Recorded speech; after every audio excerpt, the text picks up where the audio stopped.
ఈ కాలంలో మగవాళ్ళతో సమానంగా ఆడవాళ్ళకి ఉద్యోగ అవకాశాలు వస్తున్నాయి. ఇంటి నుంచి దూరంగా ప్రయాణం చేసి మరీ ఉద్యోగాలు చేస్తున్నారు. ఇంటి పనులు చేసుకుని గబగబా వర్క్ ప్లేస్కి వెళ్ళి ముందులాగే వర్క్ లోడ్ స్ట్రెస్ని తీసుకోవడం వలన తెలియకుండానే యూట్రస్ మీద ప్రెషర్ పడి నెలలు నిండకుండానే నొప్పులు వచ్చే అవకాశం ఎక్కువగా ఉంటుంది. పొట్ట గట్టి పడడం, పొట్ట నొప్పి రావడం, నడుము నొప్పి రావడం, పదే పదే అలసటకి గురి అవ్వడం ఇవన్నీ సాధారణంగానే తీసుకోకండి. ప్రీటర్మ్ డెలివరీకి దారి తీస్తాయి. ప్రెగ్నెంట్ శరీరానికి రెస్ట్ ముందటి కన్నా కాస్త ఎక్కువగానే అవసరం ఉంటుంది.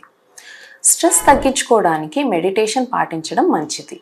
కడుపు టైట్ అవ్వడం, తరచూ కడుపు నొప్పి రావడం, నడుము నొప్పి ఇలాంటివి ఏమన్నా ఉంటే ఖచ్చితంగా గైనకాలజిస్ట్ని కలవాలి.